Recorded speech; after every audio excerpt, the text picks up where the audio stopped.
Oh, hey, everybody. Welcome into the DLLS Cowboys Podcast on a Friday, if that's what day of the week it is indeed. It is.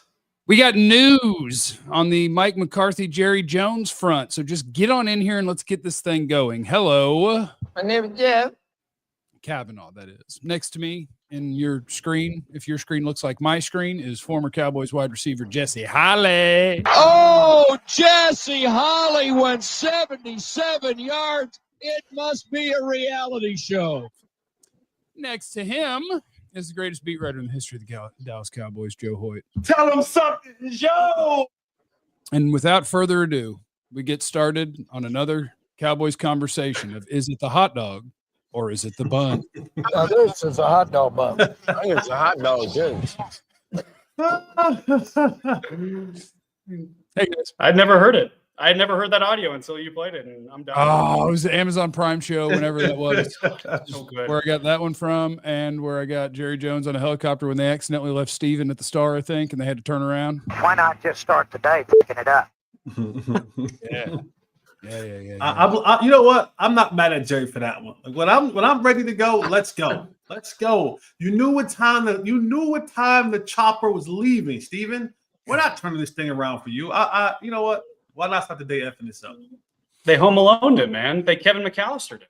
They did. But you could see that, right? You could see Steven being kind of annoying, and Jerry's just like, oh, let's just go. And they get in the air, and they're like, by the way, Steven's radioed up. He's ready to go. Can we go get him? Jerry's like, Jesus. Hey, that's who runs our organization. Remind me to tell you guys one day how I left my mom at the grocery store. I'll tell you guys that story. You've told me that story. I told you that story before? Okay. Yeah. I left my mom in the grocery store. Jesse's not here to F around. Look, I'm not. You know what time it is. You know. Do what I say and be on time, and everything will go smooth. And honestly, too many people grow up in a world without consequences. And if you don't have consequences, how are you going to learn to be an adult? You know? Amen. Sorry, Mom. Walk home. Bet you'll come out on time next time. But you do what I say do. Haven't had that problem since then, though. That's good. No, it's good. You probably haven't gone to the grocery store with her anymore either. So yeah, I have. Yeah, that's fine. Yeah. It looks like the All Pro things just came out. CD and Aubrey might be on those things. Sorry, I'll check. You host real time news. Okay, because what we're going to talk about first is Mike McCarthy and Jerry Jones, because there's actual news today instead of just reckless speculation. Although this might be reckless speculation in some ways also. From Tom Pelissero, who, if you're not familiar with Tom Pelissero, I'd like to tell you something about Tom Pelissero. Cowboy fans, do you remember when the Cowboys hired Mike McCarthy and he said, I watched every play that the Cowboys ran last year and all that? And then at his introductory press conference, he was like, I lied. I just wanted to get the job. Tom Pelissero is the one who wrote the kind of puff piece about Mike McCarthy, like bunkering down in a barn to relearn the newest version of the NFL. So Pelissero is Mike McCarthy's guy. And we'll start with that before we say, here's his report of the day. After several days of discussions about the 2024 season and the future, #Cowboys owner Jerry Jones and coach Mike McCarthy remain open to moving forward together, and the sides are expected to open talks today on a new contract to keep him in Dallas, per sources. That's Mike McCarthy. There have been no negotiations yet, and still are other issues to work through. McCarthy's contract is set to expire Tuesday, giving Dallas a few more days to work out a deal. Otherwise, McCarthy would be free to pursue other opportunities. Follow up. Time is of the essence now for both sides as they move to the business phase. Virtually all the Cowboys' assistant coaches also would be free to take other jobs starting next Tuesday, and Mike McCarthy will need time to assemble his staff, whether in Dallas or elsewhere. Does anyone have a takeaway from the Pelissero report? An opinion? Yeah. A thought? I mean, this is just Mike McCarthy saying, Jerry, let's talk actually deal at this point, or else I'm getting a little frustrated. I think this is Mike McCarthy letting it known that this whole song and dance of like, hey, you're evaluating me this week when you've had an entire year to evaluate me when the hay has been in the barn. Let's just start talking some real money and get this thing figured out. Otherwise, I've got to start putting together a pitch for other teams when Tuesday comes around. I got to know that, hey, John Fossil or Al Harris or Brian Schottenheimer might be willing to come with me on Tuesday rather than take other opportunities. I think that this is clearly Mike saying, let's play some hardball. Which I kind of like, but I also wonder, like, how realistic is it? that Mike McCarthy would get another head coaching job? I think there is a chance. There is a chance. I would not say that I would not say he's at the top of the list for a lot of organizations. But I think there are organizations when the numbers begin to dwindle down and guys may be coming off of the list. It's like a draft board, right? It's like, hey, teams are coming in there and saying, hey, this is how my draft board is laid out. Now, if I get an opportunity to interview and sign these guys, or they decide to go somewhere else and give them a much sweeter deal, then they go over there. Now the next guy on my draft board becomes higher. I think Mike McCarthy is on the list. I don't know if he's at the top of the list, but if we get down to the 5th, 6th, 7th team that is looking for a head coach, and all of their 1, 2, and 3 guys have been off the board, Mike McCarthy becomes real sexy in their eyes, and now he becomes a commodity. Which, by the way, what should have don't give other teams opportunity to kind of sweep in and scoop your girl. If you want her, you want her. If you don't, then let her go. But I do think there is an opportunity for Mike McCarthy to potentially get another job if they decide not to marry again on terms that work for everybody. I think that's a great point, Jesse, because I did an exercise yesterday looking at the 11 potential candidates if the Cowboys were to move on from Mike McCarthy, and you start going down the list. And honestly, it's not as deep as you may think in terms of who's out there, and especially when it comes to Super Bowl winning coaches. You got Mike McCarthy, you got Pete Carroll, and you potentially have John Gruden as a dark horse. Those are your Super Bowl winning coaches. So if you're the Bears who already requested permission, knowing that they were going to get denied probably, I mean, why not just hang out a little bit and wait before you can actually have a chance to talk to Mike McCarthy? If you're the New England Patriots who just got denied by Aaron Glenn, maybe Mike Vrabel slips through the cracks. Why not try to go out and talk to a guy who has a proven history with working with quarterbacks and could potentially help Drake May get to the next level? I think it's a fascinating point in terms of the hierarchy of who is about to go and who's going to be available. And even some of the hotshot names that we all talk about, and some, like, of course, the Ben Johnson, the Bobby Slopes, like even the Aaron Glenn conversation, this might not be his cycle, right? Like he may put his name out there and may be in the conversation, but this may not be Aaron Glenn's cycle. He may be a cycle or two away from having a real shot at a head coaching job. So again, to your point, Joe, is when you start to look at those names, after you get away from that real kind of the ones that we are all clamoring over, it's a bunch of retreads. And now it comes back to who is the best retread that I can get to fit my system and to help my team elevate to the next level.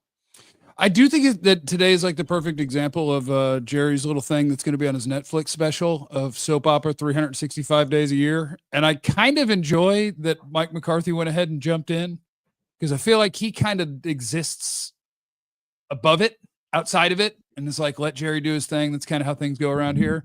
But today he appears to have gotten his reporter buddy like, hey, let's see if we can't put some pressure on Jerry a little bit and say that the contract talks start today. Or maybe it's just an actual report that, yeah, they're gonna start negotiating today. But these are the headline stealers, right? These are the headline stealers. I do this on a Friday leading up to the wild card weekend. I say next Tuesday we kind of get things rocking and rolling, and then we may even get a deal earlier that week of next week if that's the case. But we're not going to release it until Friday or Saturday of next week, so that when we get to the divisional round of the playoffs, it's the topic of discussion. So it's like Jerry is separated himself from the conversation of the other coaches being fired and other college news happening, and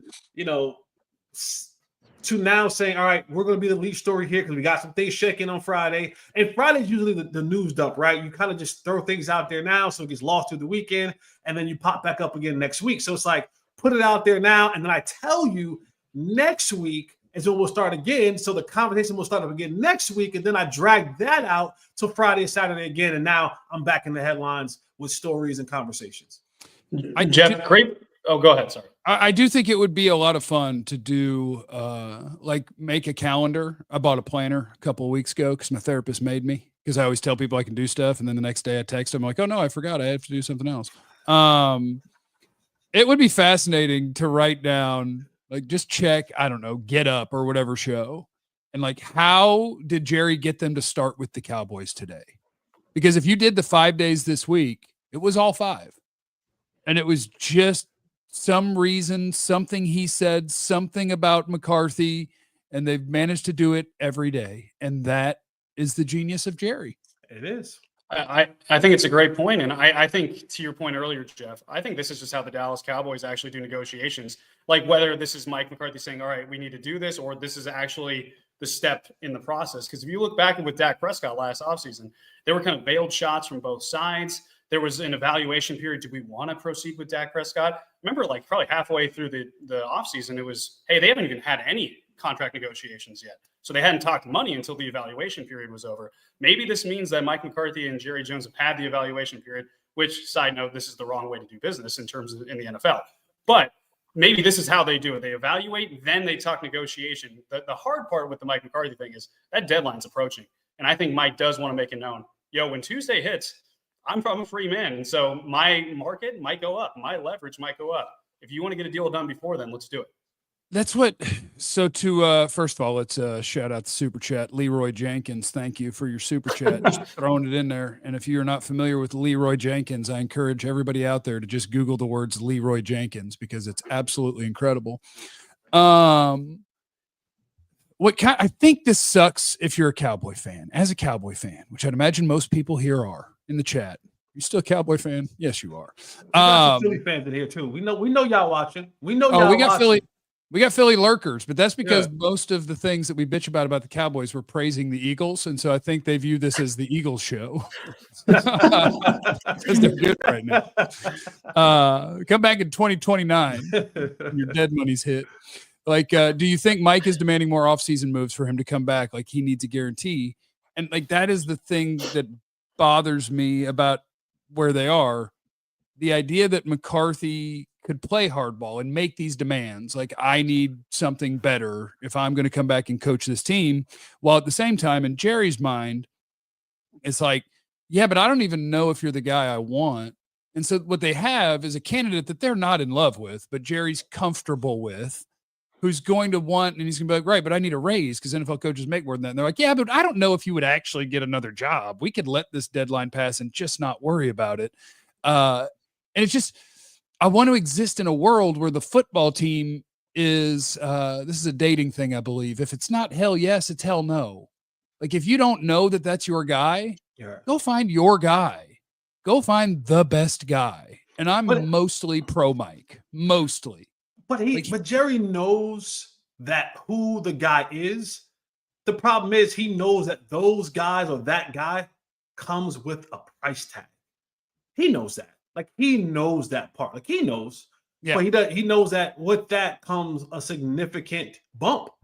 And that's something that he's just not willing to do. And I also think Mike came out with this kind of this, statement. I do believe that Michael from Pittsburgh is a decent human being. I do think that. I do think he also is concerned about his coaches.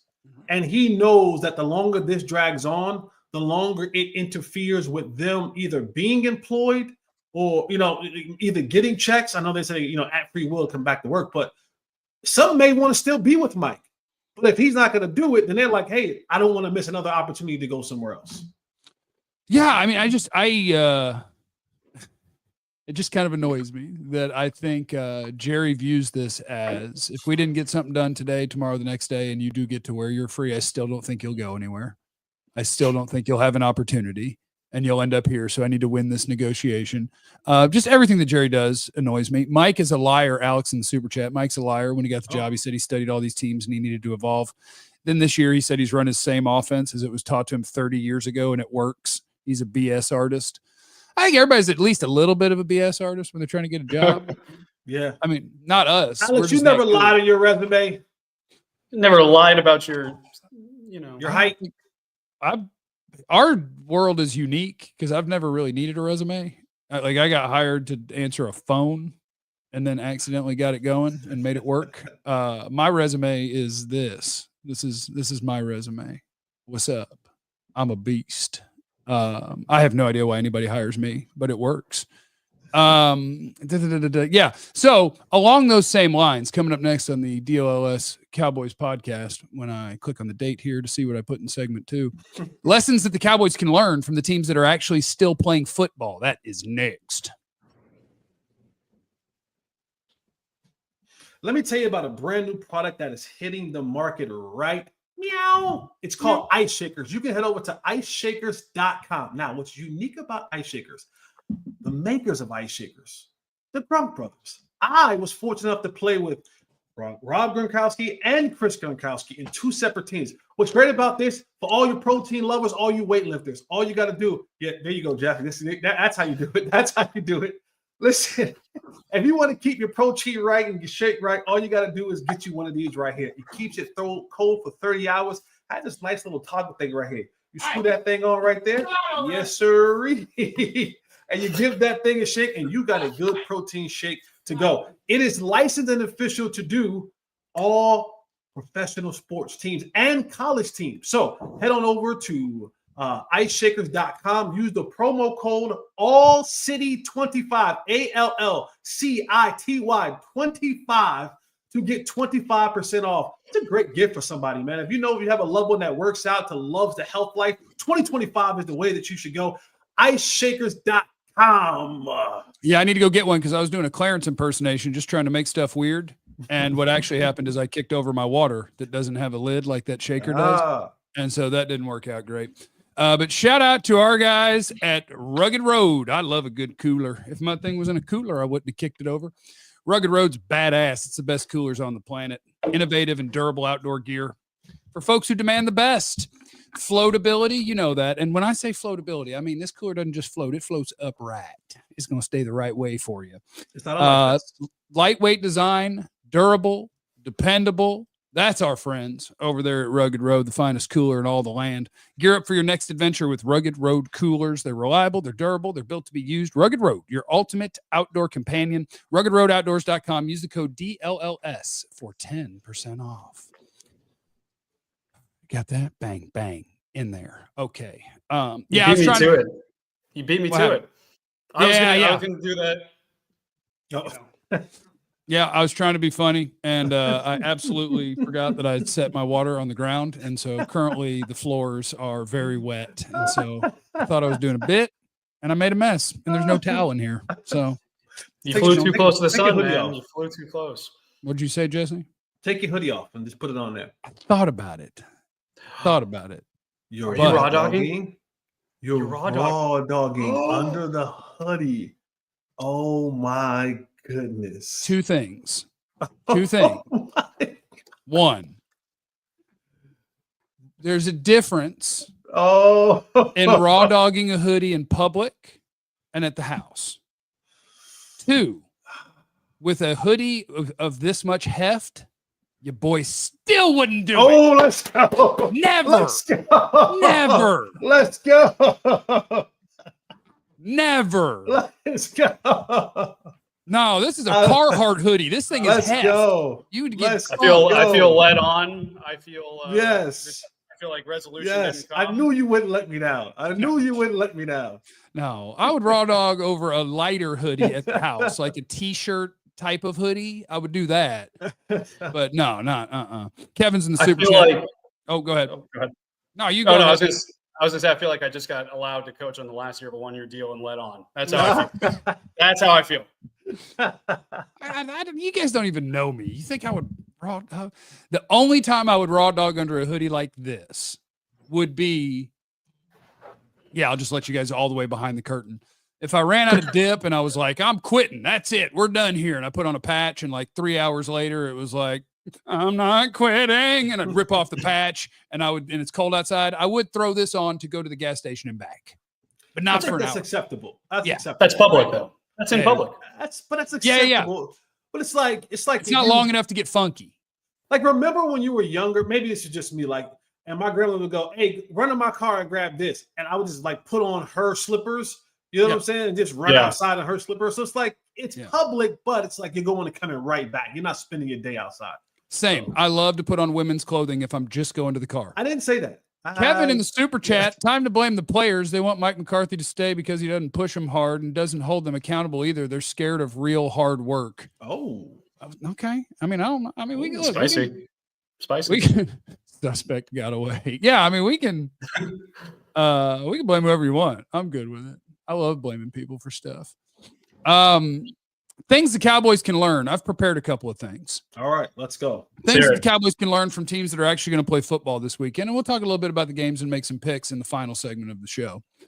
But I just went through a couple of different teams. I just picked two because the idea for the segment popped in my head last week. And so I picked two teams in the NFC that are really, really good and thought, okay, is there something that you can learn from these teams if you're the Dallas Cowboys? And the answer is obviously, that's another at the end of the day.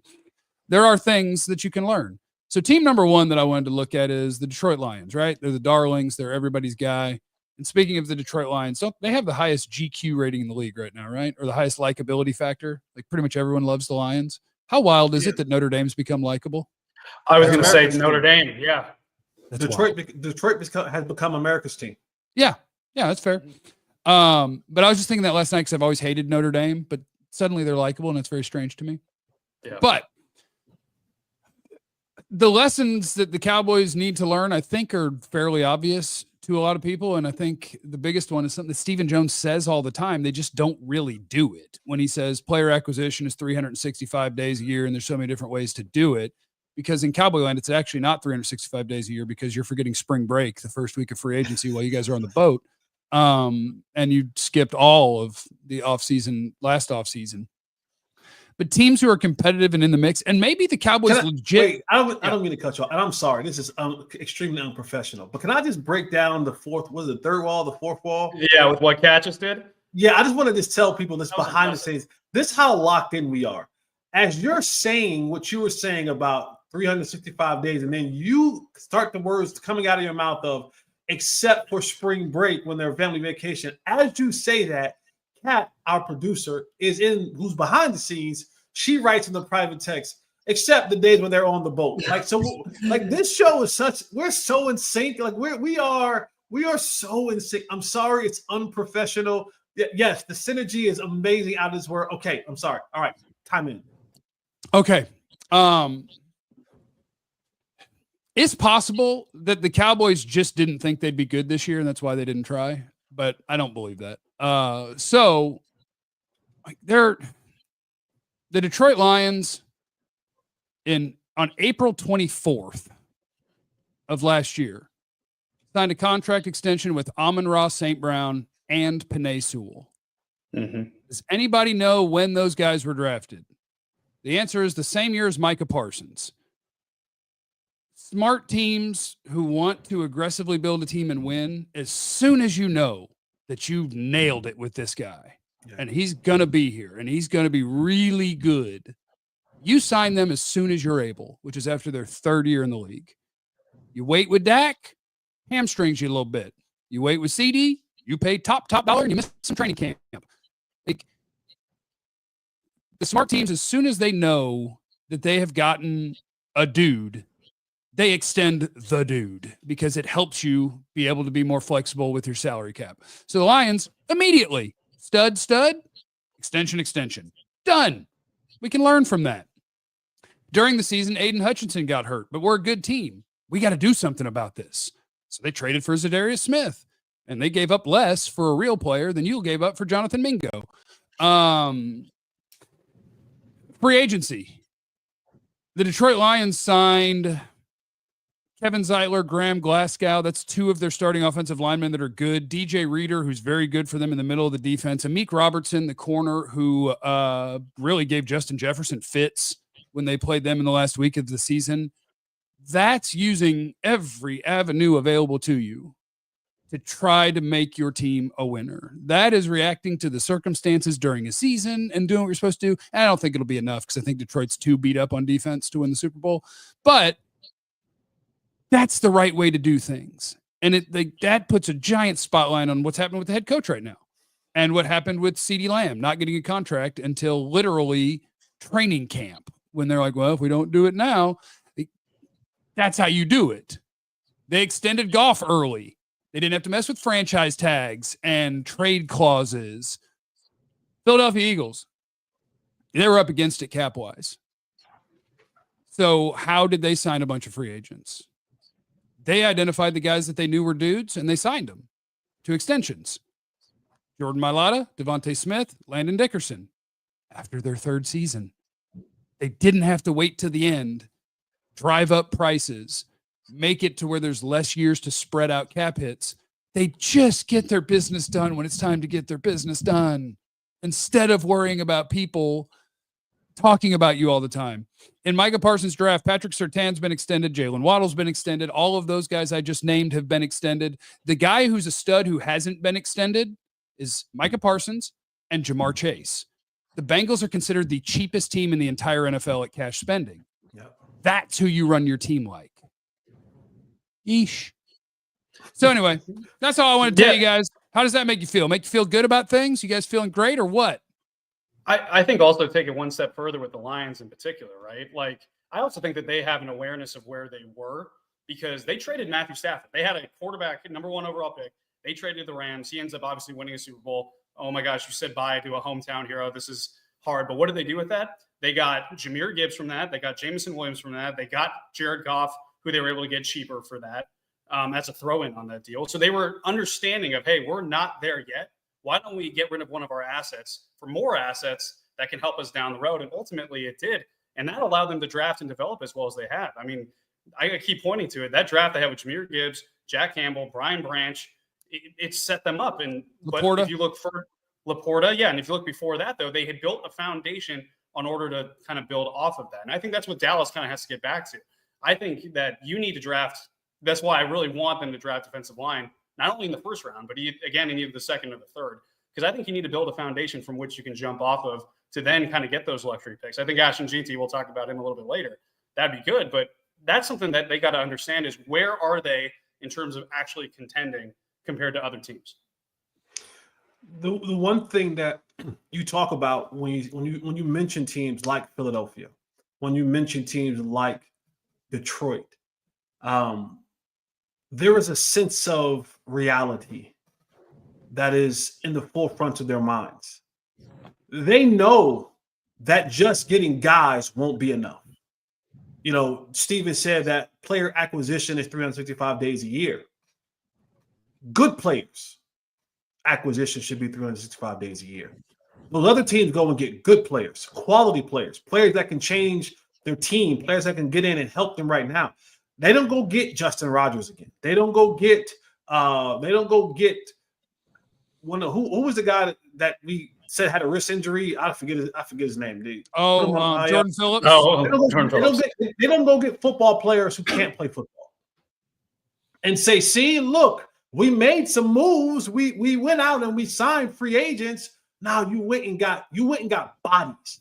Those other teams are getting dudes who can actually play football. And when you couple that with having good drafts, that's how you build successful football teams. That's how you build a successful culture. That's how you're able to now have sustainability throughout the years, because you have this thing is layered out. It's a group of guys. You have young rookies and first-year guys mixed in with some guys who've been here for 4 or 5 years, mixed with some guys who've been here longer than that. And then now what I continue to do is I continue that cycle to now I'm always having young, middle-aged, older guys, but all these guys can play. And now my team chemistry, my team building is so solid because I've created a culture where I'm always going to have the cheap rookie contracts of players, evaluating those players that are good. Then I'll have those other contracts of guys who are kind of in their prime, and I'll have those veteran guys that I need in my locker room. And what will happen, those rookie guys will become those other guys, and the cycle will continue.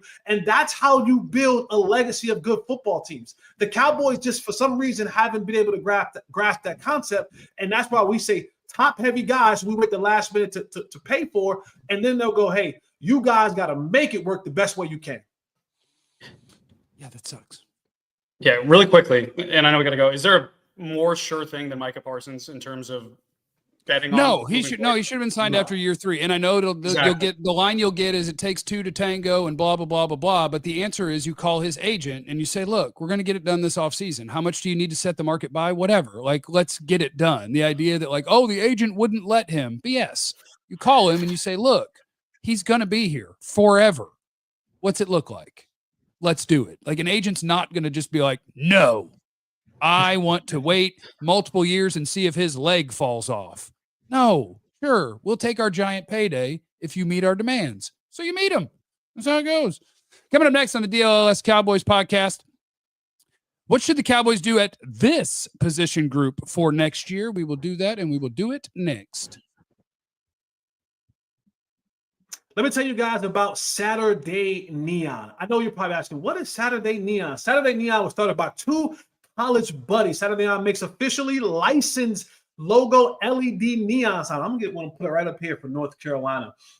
Signs for perfect for your home, your office, your dorm room, your fan cave, your man cave, your bar. Check out the new Essential Collection featuring almost 50 of the biggest schools across the country and counting. It's only $75. All you got to do is head on over to SaturdayNeon.com, use the promo code DLLS, and get 10% off.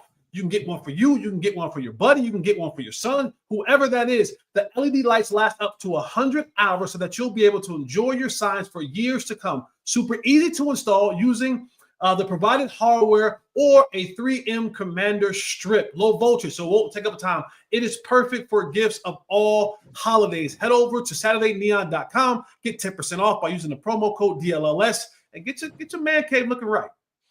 Also, want to shout out our friends at HelloFresh, where you can get farm fresh, pre-portioned ingredients and seasonal recipes delivered right to your doorstep. If you have a snowmageddon, you got your stuff lined up. You're not having to go trekking. I got to see if I can find, if I didn't have my HelloFresh, I'd be trying to hot foot it to the grocery store. That's not good right now. Things are frozen.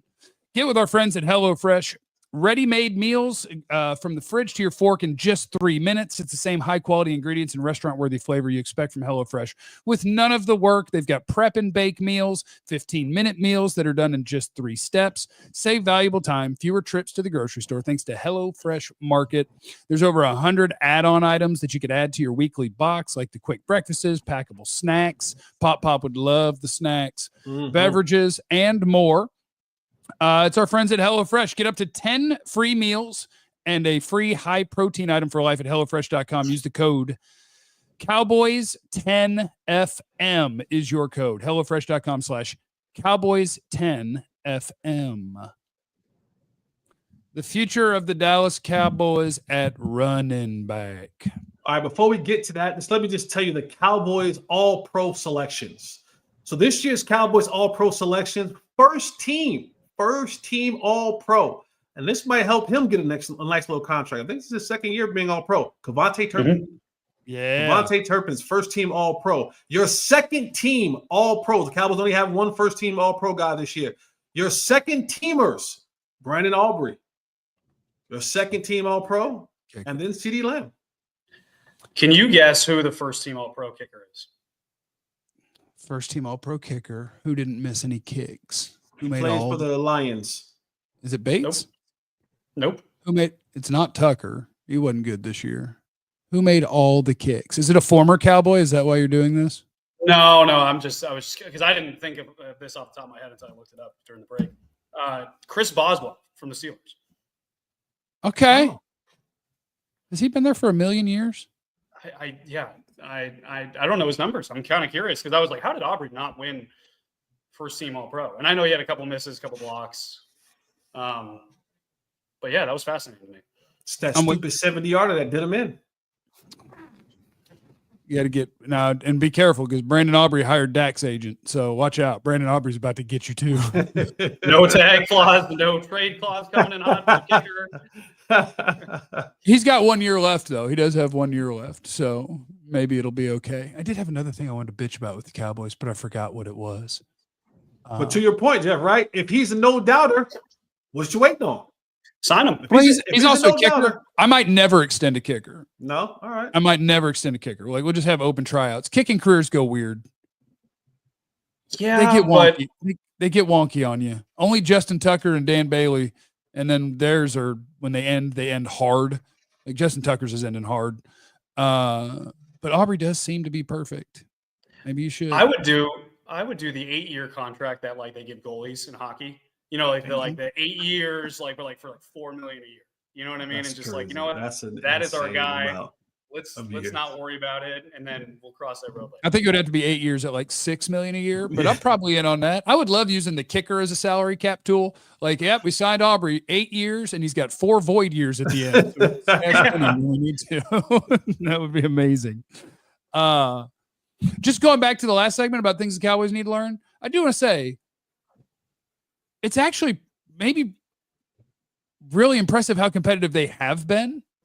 Just considering the amount of things that they do wrong, like between how they wait for negotiations, who they extend, because we didn't even talk about, like, when you decide who to extend early, their answer was Zeke, Jalen Smith, Lyle Collins. Like, their answer was the running back, the guy who had one leg, a hurt guy, trading away Amari Cooper literally because they didn't like him. That was not a trade because they didn't think he was good at football. They were frustrated that he didn't practice all the time. And then when he didn't get the vaccine, Jerry and Steven just decided, well, that's a bad teammate, so we're going to trade him. Like, the fact that you just reward the guys you like, trade the guys you don't like, as opposed to who are the best players, while doing your negotiations at the wrong time, paying the wrong people. It's amazing that they've been competitive. Shout out to Jason Garrett and Mike McCarthy. I don't know. I don't know who to say shout out to, but the fact that they win a bunch of games considering how many things they do wrong is wild. It's wild. Yeah. All right, Joe, you set us up for what we're doing here with run-in bags.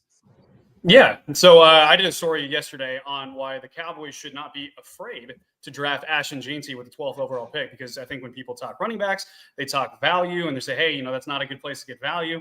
But I think this year might be an exception, because if you look at where Jeanty is in terms of ranking prospects currently, that's a top 5 player in the draft, right? That you could potentially get at 12. The other thing about this, the Cowboys have one running back, or 2 now coming back. Deuce Vaughn, Malik Davis. Those are your 2 running backs that are under.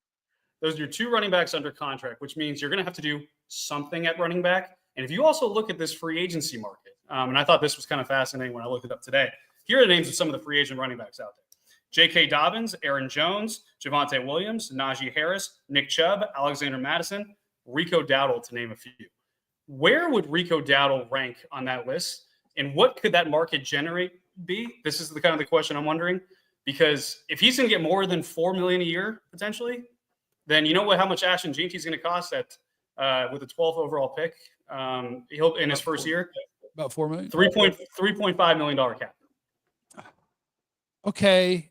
I think of the names you listed. My gut is that Aaron Jones is the best of those, but Aaron Jones is 30 years old. And that's probably he probably about to go. If Nick Chubb hadn't destroyed every body part 7 times, like, he was incredible. J.K. Dobbins, same thing. Pre-shredded knee, he was incredible. Rico might be the best player you named projecting forward. Like, Aaron Jones is better than him today, but how quickly do things happen when you turn 30 at running back? So yeah, that might be a get Rico back in here sort of deal. And I mean, if Aaron Jones was cheap, I think Aaron Jones would be a great guy to have there with a rookie. My thing with Jeanty, here's where I struggle with Jeanty a little bit. He's a stud. He's awesome. But when you're talking about, let's say, the first 3 rounds of a draft, and you say, I'm going to pick, I don't know, on their needs, Joe, give me 3 big needs, and one of them has to be running back so that we can figure out. For the Cowboys? Yeah, give me 3 needs. Yeah. One of them's running back. Yeah, defensive line, wide receiver 2, guard, and running back. Oh, sorry, 4. They have a lot of needs. Yeah, defensive line, wide receiver 2, and running back. Okay, so like if I took an offensive lineman first, I'm probably taking someone like Kelvin Banks at Texas or Will Campbell at LSU, assuming one of them makes it to number 12, right? I'm picking a real-life first-round lineman. I feel good as a rookie starter that he's going to be out there. Then in the second round, if I pick my insert other position here, and then in the third round, I take whoever's there out of Ohio State's Travion Henderson, Nicholas Singleton, who you might have watched last night play for Penn State, et cetera, et cetera. What is better for my team winning at football? Getting a guy that I think is going to be a good starter on the offensive line and then whatever, and then running back, or going Jeanty and praying to God that the offensive lineman that I pick can help me as a rookie. That's the hard part about running back is I want an awesome one. That's not hard. That's not a hard thing to think about. It's really not. It's really not. You're just saying, no, you're just saying don't take one. What I'm saying is that if going off what you just presented, that's not a hard thing to think about. What's going to benefit my team long term? It's getting a good offensive lineman. It's getting a good defensive lineman. Like while Jeanty may have some really good qualities and have the potential to be a stud, if you're telling me that I can get a really good offensive lineman that's going to help my team for the next 10 years, or a really good defensive lineman that's going to help my defense for the next 5 to 8 years, I'll take my chances with Rico, and I'll take my chances with said running back in the 4th or 5th round, or Javonte Williams, or Cam Akers, or, well, not 4th round, 5th round, or whatever it may be, a free agent that comes available. That's not a tough question because, again, we're talking about building a good football team that's going to be built to last. If you don't have a good offensive line, Jeanty will be fine, but this ain't the Mountain West. You don't have a good offensive line. There's only so much that Jeanty's going to be able to do. Listen, I know Mike McCarthy has Tom Pelissero. Jeanty and his organization might have Joe Hoyt on the hook too. That's because he tore up Oregon. He did tear up Oregon. They may have Joe Hoyt. They may have Joe Hoyt on the hook too. I'm just saying. I'm just saying without saying. I just think the question that we're asking is, what will make this football team better? Football team. I think that's securing an offensive line. That's because now what you have is, if I get a good offensive line, my quarterback's better. If I get a good offensive line, now I got more time for my receivers to be better. And now if that happens, you and I both know, all of us know, that the running back that I have behind me, if that's all flowing, that'll come along with it. That the lanes will be opened up for that. I think I hear what you're saying, but also I think if you look at the Cowboys offense this year, what happened when they started to get a running game going? That's when it opened up other things for the offense. I think Dak Prescott, in terms of play action, that might be his best friend. And I think that if you kind of ignore the running game, frankly, which I think there's a possibility of doing in today's NFL, then I think that you're hindering yourself. I think look at what the committee. You don't need a running back to have a good play action. You don't.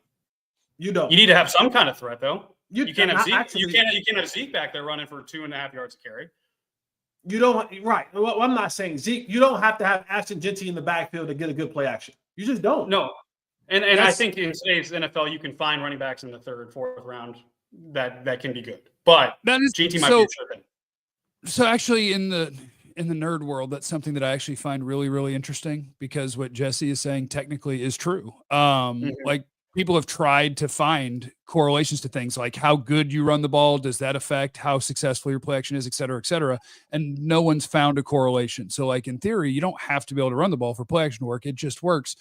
I do. Part of me does wonder, or like, I'll just turn against my own people, the nerds. I do think if you have a top 12 pick, a dude back there that people are like, oh, they have so-and-so back there.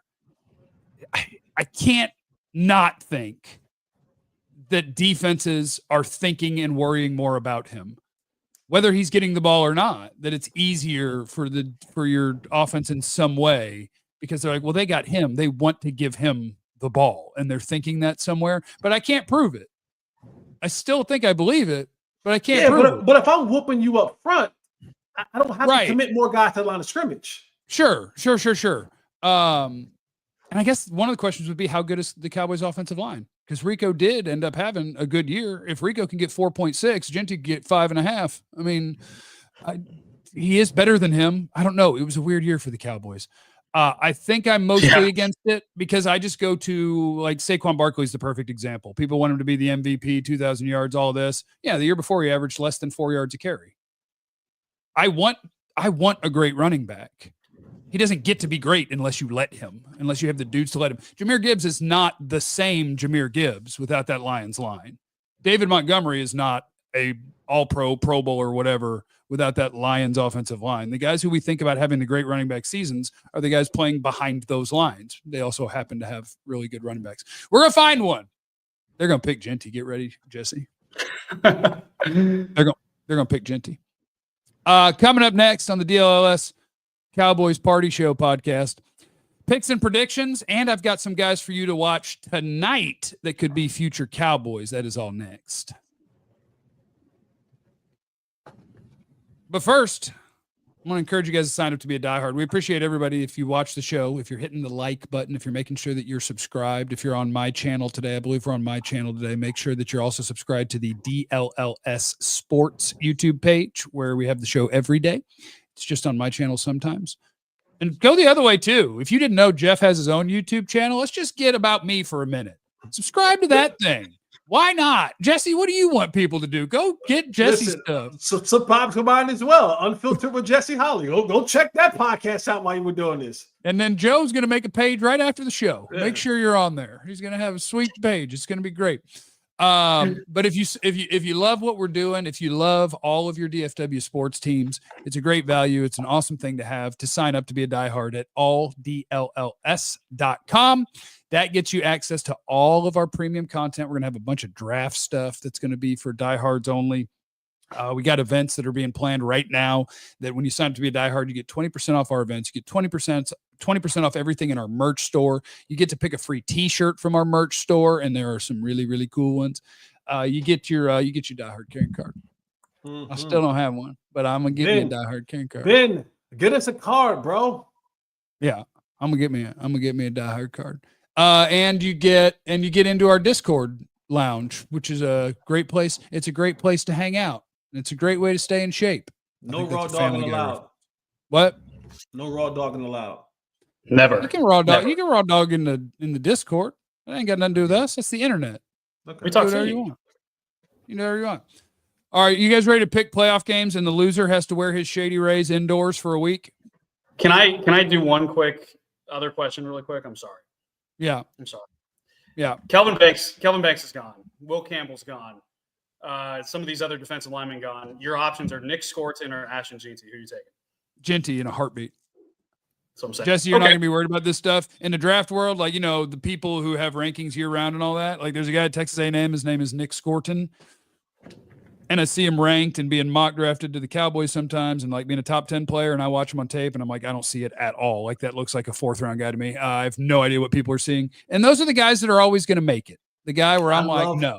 But I love how Joe makes this scenario where he was like, oh, yeah. The other 17 really good players are gone. I didn't say 17. They're not here. So what do you got? That's like saying, if you had to go and there's $1 million cash right here, or you had to work every day to get your $1 million, which path are you going to take? Well, yeah, Joe, I'm not going to say the one that has to have to work every day for the $1 million. Jeanty or a reach. Jeanty or a reach is what I'm saying.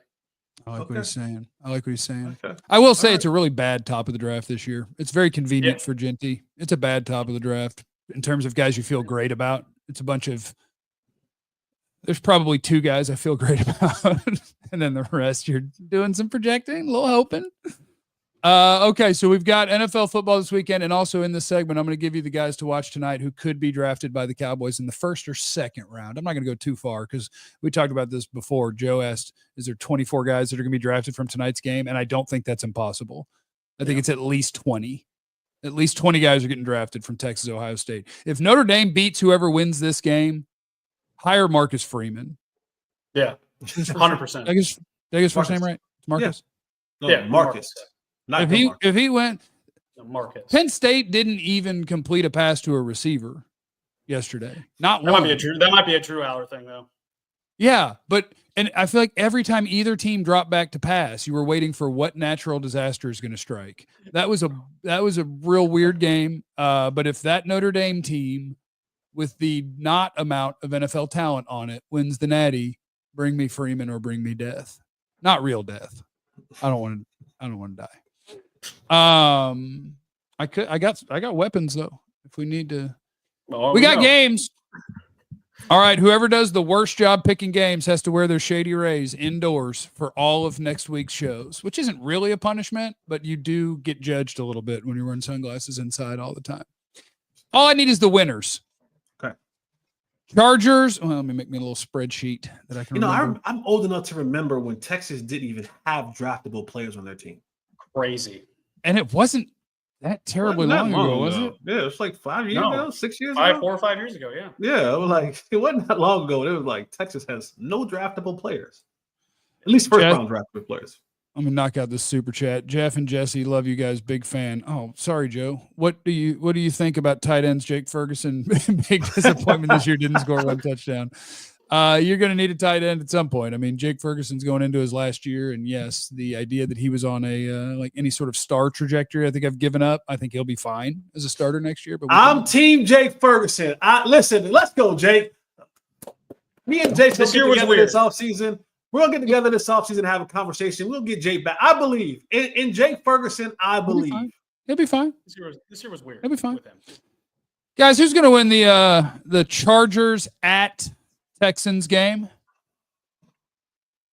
To quote Arnold Schwarzenegger when he was governor of California, go Chargers. So I'm going to go with the Chargers. Jesse?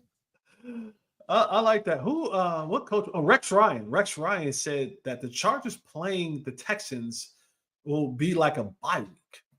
Oh, what? A bye week. Ooh. Okay. Bye week. Okay. Yeah, that was very, very spicy. But I too am going to go with the Chargers. Now, don't you be a coward and jump on the boat with us. Be on the island by yourself. Go with CJ. Go with D'Amico. I like CJ and Nico. I like CJ and Nico. Go with Joe Mixon. I like to hate on Jim Harbaugh too, but damn, that son of a bitch wins no matter where he goes. He does. I ain't no punk. I'm taking the Chargers. You're taking the Chargers. I'll take the Texans. Let's go. Okay. I'm doing it. Here we go. I'm doing it. On the island. Steelers at Ravens. Keep in mind that Mike Tomlin coaches the Steelers, and he's one of the best coaches in the world. I just need you to factor that in before you make your pick. It is Steelers at Texans, Jesse. Though Lamar has issues with the Steelers, I think it's his time. I think it's Lamar's time to take that step. And it starts with beating the Steelers. Give me the Ravens. No Zay Flowers either. He's out this game with the knee injury. Oh, that hurts. Yeah. That hurts. More Isaiah Likely, more Derrick Henry, more Bateman. More Mark Andrews. Yeah, Mark Andrews. Still kicking around. Give me the Ravens. I think this is actually a tough one too. But to Jesse's point, Lamar's got to do it, man. I think you got to do it here. I'm taking the Ravens. I was trying to bait you guys into a Steelers pick because I feel like I got a game to make up here maybe. I got one for you later. Nesto says Ferg numbers were good with Dak. Cooper Rush wasn't looking his way. He got banged up. He had a backup quarterback, all the things. All I'm saying, I'm not saying that Jake Ferguson's not any good. I'm saying that my previous thoughts. What would be a successful season for Jake Ferg next year? 800 yards, 7 touchdowns? 800 yards.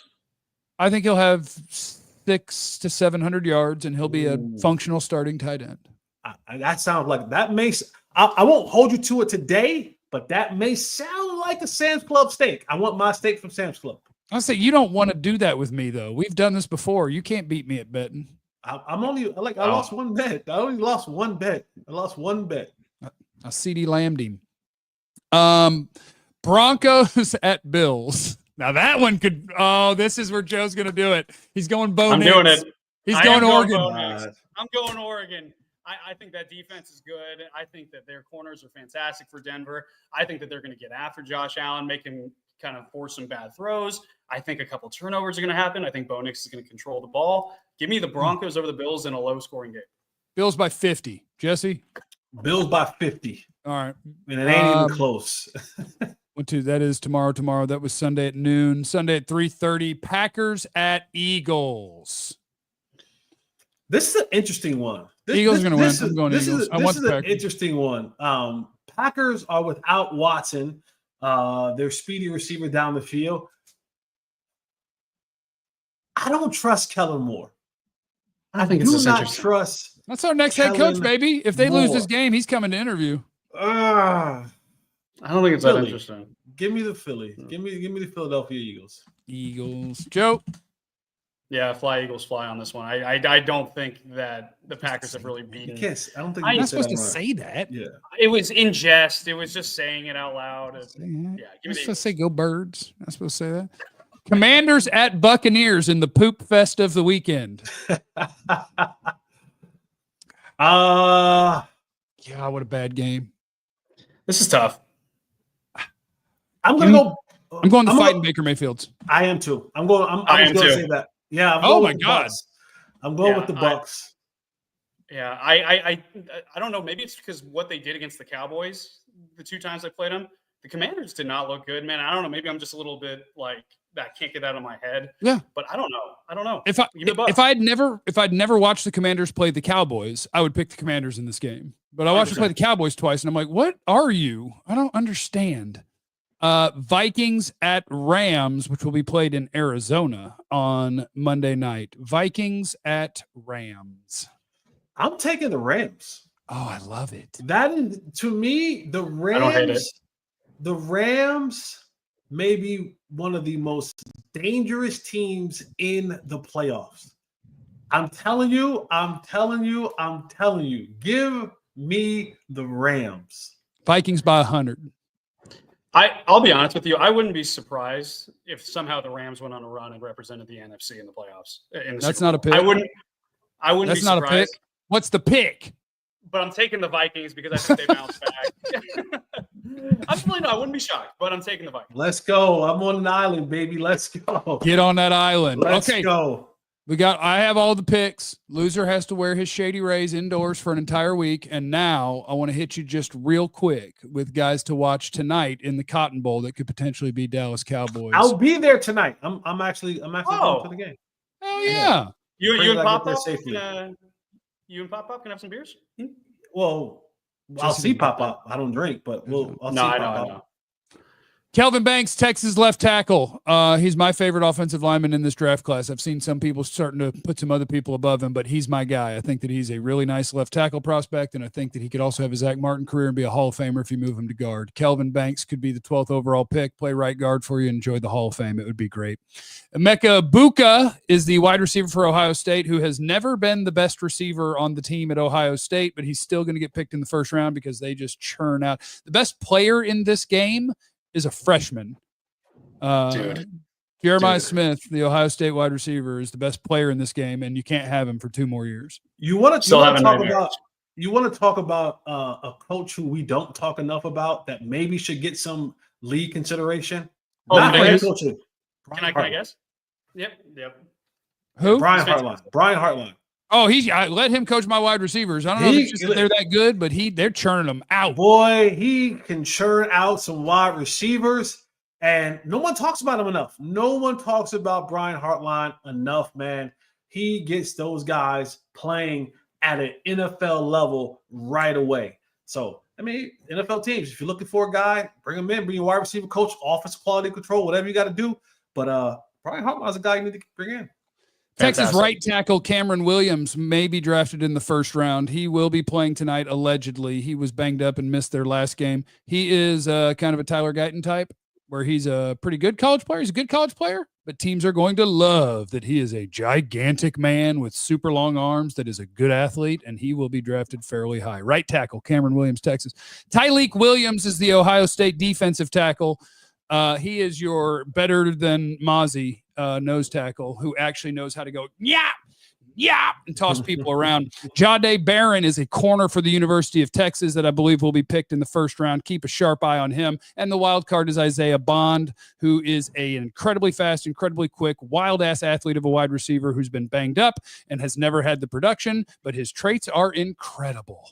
So enjoy the game tonight, ladies and gentlemen, and let's go team. And as Joe likes to end the show with, what do you know the Eagles fight song? Is that not how you want to end? It was in jest. Thanks for stopping by, everybody. We'll see you next week. Remember, you have no idea what anybody's going through, so be cool to everyone. We love you. Be easy. Eliminate the contingencies. Or else.